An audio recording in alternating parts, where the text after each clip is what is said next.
17-year-old Magnus Carlsen did not expect to win the 2008 Tata Steel tournament in the Netherlands. After all, he was facing a field that included 8 of the world's top 10 chess players. Anand, Kramnik, Topalov. Legends with ratings touching 2,800. He's rated 2733 in a field averaging 2742. Magnus Carlsen, welcome in Wijk aan Zee. What do you expect for this tournament? Well, I'm happy to be here, and I hope that I can maybe play some good games, maybe get the plus score, and have a nice time. 2 weeks later, he was tied for first place, 8 out of 13 points, 5 wins, 6 draws, 2 losses. A new force had arrived in chess. When Magnus won Tata Steel in 2008, in the same playing hall, 15-year-old Fabiano Caruana was competing in the amateur section. He won with a lead of 2 points. And just like Fabiano, Magnus's journey had started in that very same amateur section. 4 years earlier. There, he achieved an impressive score of 10.5 out of 13, losing only 1 game with a tournament performance rating of 2702. Norge kan nå skilte med verdens yngste stormester I sjakk. Den 13 år gamle sjakkspiller Magnus Carlsen fra Bærum tok I ettermiddag titlen etter at han spilte uavgjort remis I mesterskapet I Dubai Open. So by the time Magnus became the second youngest grandmaster in history at 13 years, 4 months, and 27 days old, he was already making waves. This kid had beaten Karpov. He even drew against Kasparov. At the time, Kasparov was still the #1 rated player in the world. Microsoft, recognizing this marketing goldmine, had signed him as a sponsored athlete. His rapid ascent, particularly that draw with Kasparov and achieving the GM title at such a tender age, immediately captured global attention. They called him the Mozart of chess. Before 2006, we used to have 2 world champions. It all started in 1993 when Garry Kasparov broke away from FIDE and created his own organization, the Professional Chess Association. Suddenly, chess had 2 world champions, 2 different titles, and nobody knew which one was real. But Kasparov retired from competitive play in 2005. This led to the new 2005 to 2007 candidate cycle, and here's where Magnus enters the picture. Out of 16 candidate spots, 10 players were supposed to be selected from the FIDE World Cup 2005. 128 players enter this tournament, and only 10 get to continue to the candidates tournament. Magnus Carlsen, at 15 years old, 15, secured the 10th place and final spot. Let me say that again, 15 years old in the candidates tournament. A year later, Magnus had to face Levon Aronian in candidates, who was already a super grandmaster by then. He was rated 2759, a full 66 points higher than Carlsen's 2693. It was a knockout format and each match consisted of 6 classical games. What followed was pure chess drama.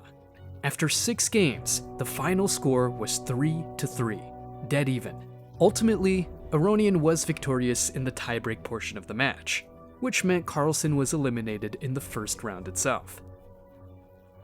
Fast forward to October 2009. Magnus flies to Nanjing, China for the Pearl Spring Chess Tournament. By now he's 18, and he's not some cute prodigy anymore. He was a legitimate threat to the chess establishment. Magnus, he was a very high class, positional class player already at the age of 17, 18. I remember when I played with him the first Vaikanze tournament when he was 15 in the Group A. But I played the game with him, it was a draw, and then we just analyzed a little after, post-mortem on the board, just for 20 minutes. And for me, everything was clear after that, because, I could feel how delicate is his feeling, for very slight positional changes. I mean, something I frankly, I not always, can witness even with top 10 players, who are 40 years old. I was trying this move, that move, and it was amazing to me that 15 years old boy, it was a very positional game.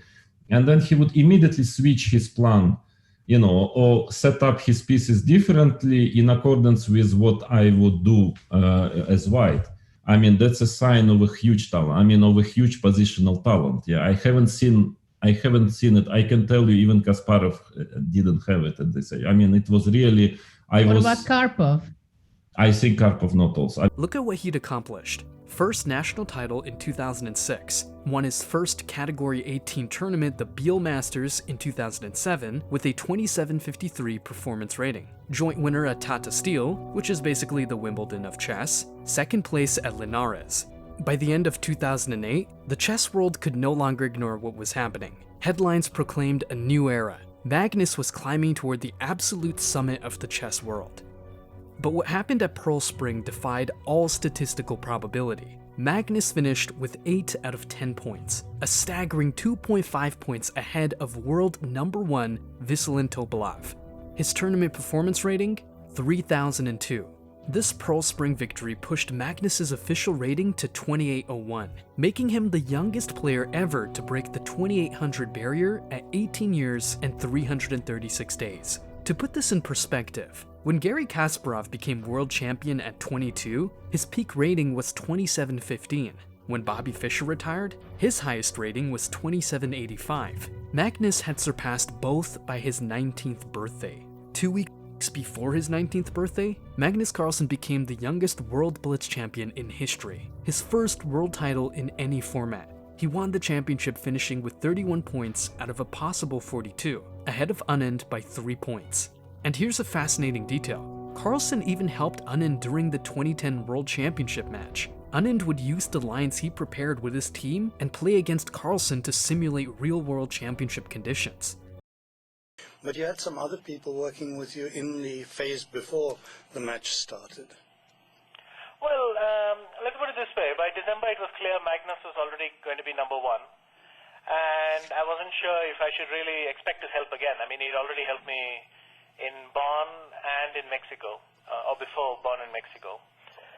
But sometime in March, he got in touch with us and said that he would be happy to help for a couple of days. The basic idea was that I would get to play a lot with him because clearly very few people can simulate a real tournament situation like Magnus can.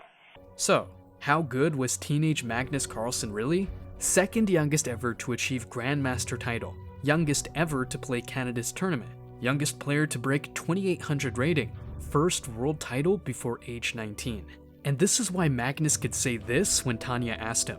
And Magnus, speaking of future of chess, you've been at the top for so many years, dominated and continue to do that. Seeing all these youngsters, whether it's Novak, Gukesh, the Indian kids, if you had to pick one who might show that potential of the domination that you had in the chess world, who would your pick be?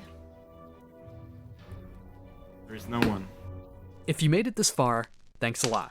These videos take weeks to make. Hit that like button and subscribe if you enjoyed the content. You can also join the membership you want to support further. Links are in the description.